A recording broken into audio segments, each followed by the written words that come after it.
Well, welcome to Flame of Truth. It's an honor to have you find us today, and it's a blessing to have a chance to be here with Loma Linda Broadcasting Network. And we're coming to the conclusion, almost to the end of an Old Testament series. And today we're going to do the book of Daniel. I have talked about Daniel on Flame of Truth before, but we're going to try to repackage it in a way that hopefully will be interesting to you today, and will be a blessing. I'm Pastor Dan Smith, pastor of the Garden Grove Church in Orange County. Before we can get into the heart of this, I'd love to have you here, our own Loma Linda Academy Glee Choir here today, and they're going to sing a song called Total Praise. I hope you'll enjoy this.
Wasn't that nice? What a blessing to have this choir today. I've never heard them before, but I'm going to have them come to my church as soon as we can. Well, here we go into the book of Daniel. I have preached on Daniel here in LLBN before, but I just felt like we're doing an Old Testament series. We should have Daniel in the middle of this series. So if you've listened to every word I've ever said on LLBN, you will have heard some bits and pieces of this, I'm sure. But I package Daniel different all the time. You just to get started, an old story about these 5 guys that came from Brooklyn. You remember the joke? They get to heaven and St. Peter's Gate, and they want to come in. They've been in a car accident. Peter says, I don't think I've ever had anybody from Brooklyn, New York before. I have to go ask God. He goes back and asks God, and God says, sure, why not? I think it'd be good for the place. So they go back. A minute later, Peter comes running down the hall, and he says, they're gone, they're gone. And God says, what? They're the boys from Brooklyn? No, the gates are gone. Well, it's just a joke, but it makes this point. Here's a group of guys that are on the edge of walking into heaven, which we believe will be the most incredible life that you were designed to enjoy forever. And yet they'd rather take the gates and go back to some other existence. And that is always this choice between eternity someday and holding on to life as we have it now. I've talked a lot around the world about impact players, something from Bill Hybels. God is looking for impact players, players who are not willing to accept the world the way it is, but want to change it. They want to, they have holy discontent, Hybels talks about too. They just cannot accept the world the way it is. We're going to do something. We're going to fight. We're going to make it the way it ought to be. Preached the other day on decaffeinated Christianity. What keeps you up at night? Or have you become a decaffeinated Christian? That spark, that fire is gone, just going through the motions. We want impact players, impact churches. So let's talk a little bit about the book of Daniel. Not so much from the prophecy end, but what can we learn from all the stories of the book of Daniel about being impact players in an impact church for the glory of God. You know the story, of course, in Daniel chapter 1. Nebuchadnezzar comes and he sacks Jerusalem and takes away the best and the brightest and drags them 1,000 miles over the desert, puts them into a sort of a re-education program, Babylonian names, Babylonian university, Babylonian food, away from God and temple and priests and everything that they know, helping to indoctrinate them into his particular culture. And it comes down to the king's table. We don't know what was on the king's table, what kind of food. Whatever it was contrary to their values. There could be any king's table in your life. I don't know what your king's table is. It could be a music, it could be a movie, it could be a chance to make some money, but you're going to have to cross some lines.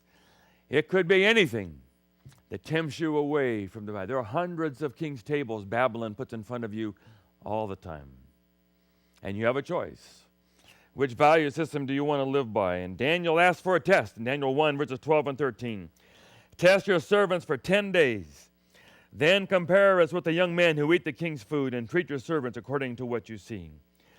And the servant says, I'm afraid of the king. What if you are worse? That's always the fear, is that if you give your life really fully to God, somehow things will get worse and you'll go downhill. Do we really believe that being fully devoted to God is the best way to live? It's going to be an upgrade. It's going to be richer and more exciting than anything you've done before.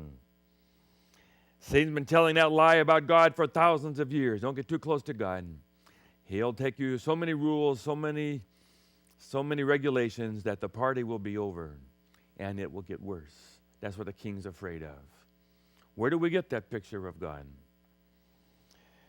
But no, it says God gave them understanding, verses 17 to 20, and in every matter of wisdom and understanding, he found them 10 times better than all the others.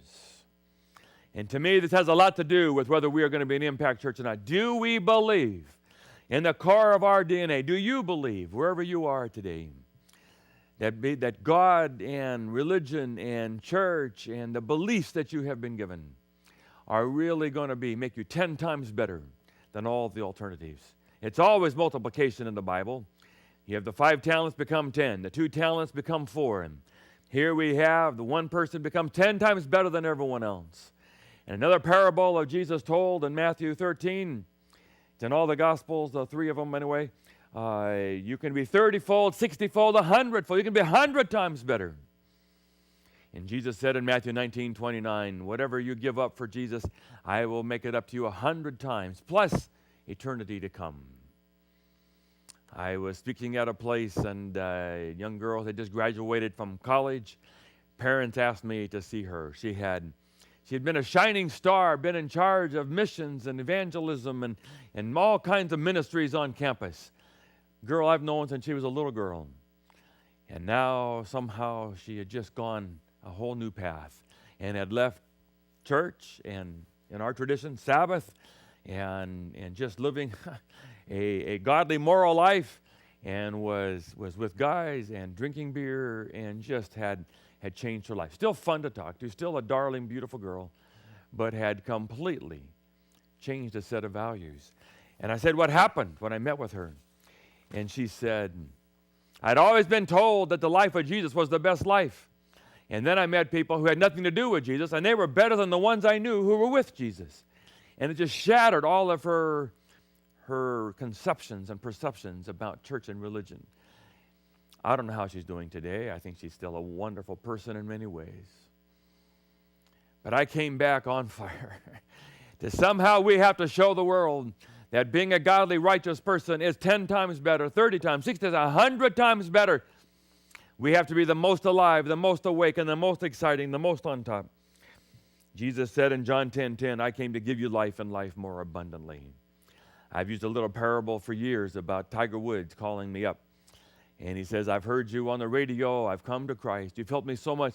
I want to do something for you. Takes me to a car dealership in Santa Monica or Beverly Hills somewhere, and gives me these choices. And here's maybe a $13,000 Hyundai. Here's a $50,000 Ford Excursion and a $80,000 or $100,000 Jaguar. But I thought I should be humble. I said, I'll take the Hyundai. He said, no, I'm Tiger Woods. I can get anything you want. Go on. So I said, okay, I'll get the Ford Excursion. Why? Why not go for the Jaguar? I can pay for everything. I can't afford the maintenance and the keep it all going, the gas. He said, I'll pay for everything. You will never pay $1 to operate this car. I said, okay. And the point I've always made, if you have a choice between God doing 30-fold, 60-fold, 100-fold, why not go for the best? Jesus says, I will make your life rich. Daniel 1 says you can be 10 times better than everyone else. Why not? When I was going to college, there was a missionary named Paul Quimby who was there. He's passed away now. He was a missionary in China, but he was so good at agriculture, they wanted him to have a contract to be a consultant to help the government with their farms. They were doing a tour before they had the contract, and that night he knew, the last night, there was going to be a banquet, and there was going to be a toast and the Mau Tai liquor. And he was kind of dreading that moment because he knew he would have to make a choice, to live by his values and no drinking, no alcohol, or do you compromise and not offend your hosts? And so the story he told us in college said that he finally got to the moment. There was a moment to stand and drink. Everyone moved their chairs back. He moved his chair back. They took up their cup. He took his cup, but when they drank, he only held the cup to his lips. He did not drink. Put it back down, hoped that he had found a middle path.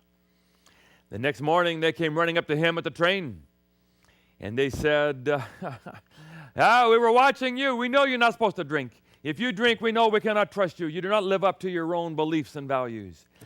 We were shocked when we saw you take the cup to your lips, but you did not drink. You live by your beliefs. You are a man of integrity. We can work with you. We will sign the contract. I was glad. If we will live godly and righteous lives, it is the best way to live. We can be the most alive and the most awake. If we are going to do evangelism, if we are going to take this gospel all over the world in the final last days, we are going to have to be the very best. There has to be results. People are watching to see if Christianity makes any difference in our lives, and it's got to be the very best. Well, number 2, Daniel chapter 2. You know the story. Daniel and his friends are now in group of what they called the wise men in Daniel. The king has had a dream. He cannot understand the dream or remember the dream. He calls all those wise men. They can't remember it either. Can't tell them what it is. They're all going to be killed. Daniel says, give us a chance. Why should we die? We haven't had a chance. And they pray, and God gives Daniel the dream and the interpretation. He walks in and he tells the whole dream and the image in Babylon, Medo-Persia, Greece, Rome. And then finally the great stone that was going to come down and smash the image to pieces and set up a kingdom that will never be destroyed. And our traditional understanding, of course, has always been that's the second coming after the 10 toes of the image of Europe. But Jesus came. The angel said to Mary, this baby you're going to have, he is going to set up a kingdom that will never be destroyed, and his house will never end. It was a direct reference back to Daniel chapter 2 and was saying, this little baby in a manger in Bethlehem is going to be the beginning of the stone. The stone is already here. You don't have to wait 2,000 years to wait. Someday the stone will know it's already here. And the stone began in the life and teachings of Jesus and the kingdom. Jesus said, the kingdom is here. I've been preaching on Matthew for the last several months. The kingdom is here. The kingdom is in the midst of you. The kingdom of heaven. And by the time he was done, there were 12 disciples, 70 disciples, 500 disciples, 3,000 at Pentecost, 5,000, and finally now today, 2.3 billion Christians all over the world. You and I don't have to wait for the last days. We don't have to wait. God has already broken in from heaven. And the last days have already broken into our world today, we believe. Do we believe that in our evangelism and our being an impacting church? When you walk into your church, can you feel the last days, the energy, the electricity of already being in the last days? That's what Christians are supposed to feel. God has already come and broken into our world. 100 times better. Is that what the world is seeing in the church today? That's our birthright. I don't know if you remember the story about the 2 World War II chaplains from England and Scotland. They got shot down. One ended up with the American prisoners of war, one with the British. And the story goes is that the Americans had a little radio. When they had the news from the war, they would tell this Scottish chaplain he would go to the fence, and in his Scottish language and dialect, he would give it over to his friend, and he would tell the British. But the Germans could not understand it. And everyone would know the news of the war. One day the news came, the war was over. The Americans came running out, throwing their hats and excited. The war was over. The Scottish chaplain went to the wall and gave the news over the wall and told the British. They came running out. They're not going to die. They're going to live and go home. Not going to be in prison anymore. Story of the German guards didn't get it for 3 more days. When they finally got the news the war was over, they just slunk away in the middle of the night and left the gates open. For 3 days. In their hearts and minds, they had the feelings of freedom. They knew they were not going to die in a prison camp. But still behind the closed gates. And maybe that's where we are today. That's where we are still behind closed gates. We are still in the prison of this world. But you and I have already heard the radio. We already hear the gospel. Jesus has already come. He's already died. He broke the boundary of the stone there of the resurrection. And we believe the kingdom has already begun. And look what it has, the power of the Christian church all over the world.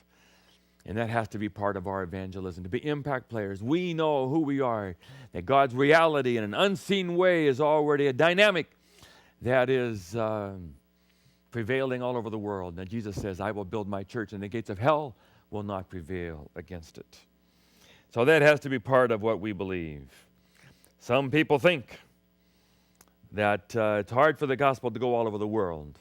What about Daniel chapter 3? You remember the story. King Nebuchadnezzar does not want to have his empire come to an end, so he has an image built of gold all the way down from top to bottom. And then he calls everyone to come. When the music plays, you'll bow down and worship my image, or you'll be in the fiery furnace. 3 stand up, and they refuse to bow down. They give him one more chance, and they say, the God we serve is able to save us from it. But even if he does not, we want you to know, O king, that we will not serve your gods or worship the image of gold you have set up.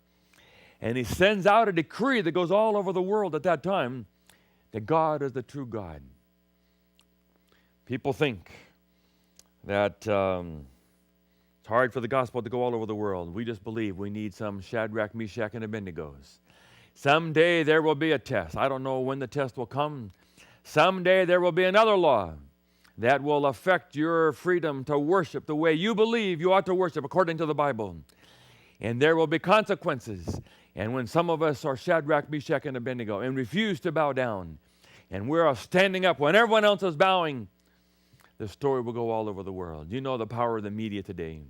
Between Twitter and the internet and all the talk shows and all the bloggers and everything else, it just doesn't take a few minutes almost. We can have instant pictures from the war, and we can see the bombs going off and people fighting in real time.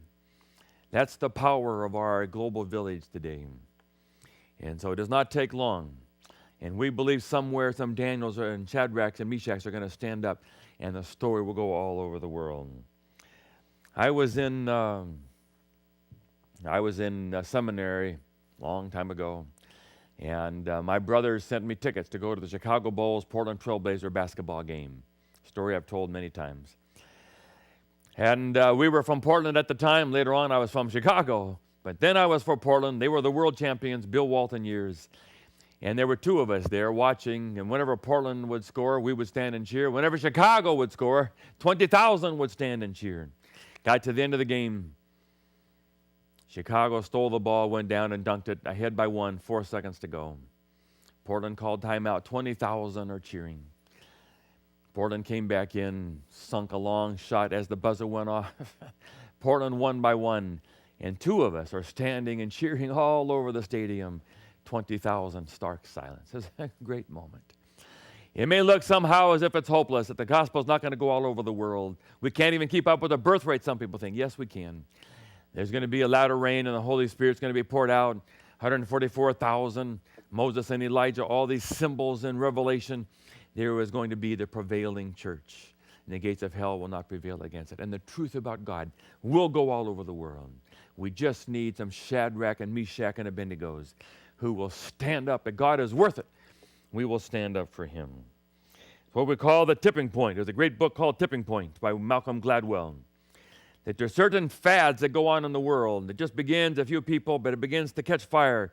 They talk about a video going viral. And all of a sudden, it just takes off and becomes something that everyone has to see. We believe someday the gospel will reach a tipping point. They say if you take a piece of paper and fold it over once and then fold it over again, 50 times you fold it over, you're clear to the moon. And you do it, fold it one more time, and you're back down. That's the power of multiplication. Someday it's going to happen. What about Daniel 5? You know the story, Daniel 5. Now we're down to Nebuchadnezzar's grandson Belshazzar is having a drunken feast. In the middle of the drunken feast, drinking out of the holy vessels from the temple, they see the handwriting on the wall. No one can understand it. They're scared to death. The old queen says, remember Daniel, call for Daniel. He has the spirit of the holy gods in him. He can answer this. He can read their handwriting on the wall. And the old man walks in, and sure enough, he can read the holy. He has the whole spirit of the holy gods in him, and he can read the handwriting on the wall.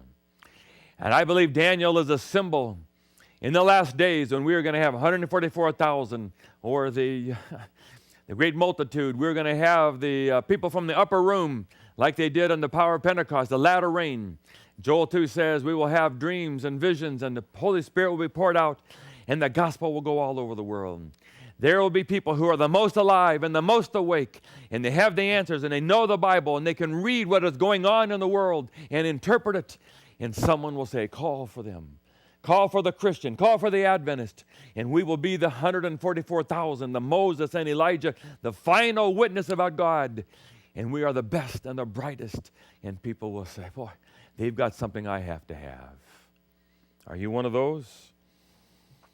And then we come to Daniel chapter 6. Daniel is so incredible. He's now high ruler in the kingdom, maybe what we would call prime minister. But people are so tired of having this Jew be in that position, they're going to get him. And they see that he's praying all the time. They make a law that you can only pray to the emperor. And so they make a law. You know the story. Anybody that prays to anyone else except the emperor is going to be in the lion's den. Then they come to see, what will Daniel do? Daniel wants to decide what he will do. God in heaven wants to know. They want to know. What will Daniel do? Daniel walks in, goes into his house, goes upstairs. And he has a fork in the road to go into his bedroom and pray quietly. It's okay to pray quietly. Or you can go to the window, as he always has, morning, noon, and night. It's okay to pray in your closet unless you have been praying in a certain way openly and publicly. And now to change it under pressure from the lions would be wrong. And God is worth it to Daniel. And Daniel walks right by the bedroom, and he goes to the open window, and he prays to God the way he always has. He refuses to change his way of worshiping God. God is worth it. And we believe at the end of the world someday, there will be a group of people who are so committed to God. Their picture of God is so profound that God is worth it, that they will refuse to change anything about their way of worshiping, their day of worship, and we will stay exactly to the day of worship that God has set aside for us. And the gospel will go all over the world when people are willing to stay true to God. No matter if the lions are roaring, no matter what, they will not change and deviate. They will live in the center of God's will. And the story will go all over the world. That's what we believe. I talk about sometimes the flags. An ordinary rag is ordinary. You can do whatever you want with it. You can wash the car with it until that comes that moment when it becomes a flag. And now it stands for a country, and people die for that flag. They run the Olympics. They finish their race. They come over and they get a flag. They don't just grab the first flag that's handed to them. They grab their nation's flag. It matters. We think the Sabbath matters. We think being a Christian matters. Being baptized matters. Standing for God matters.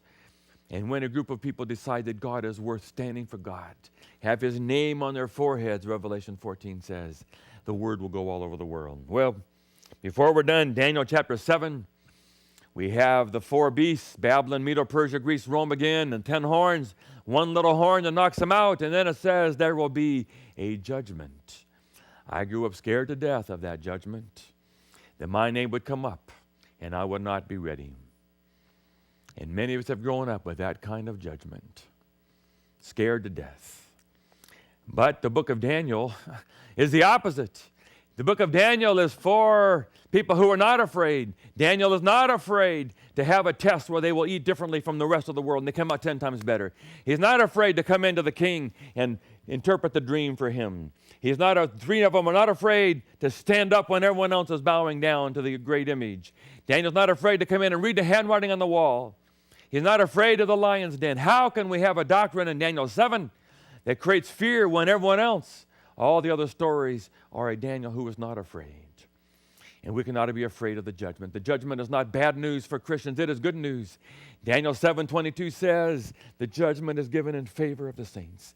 God is waiting for a generation of impact players at the end of the world who are true blue, who are not afraid to walk in and read the handwriting on the wall, and they are not afraid of the judgment. They know who they are in Jesus Christ. They are 10 times better. They are 100 times more fruitful than everyone else, and we are not afraid. He who has the Son, Jesus, has eternal life. We are not afraid, and we're going to give the message to the world. I just invite you to be Daniels and Shadrachs and Meshachs, and we will take the gospel in a prevailing church all over the world. God bless you.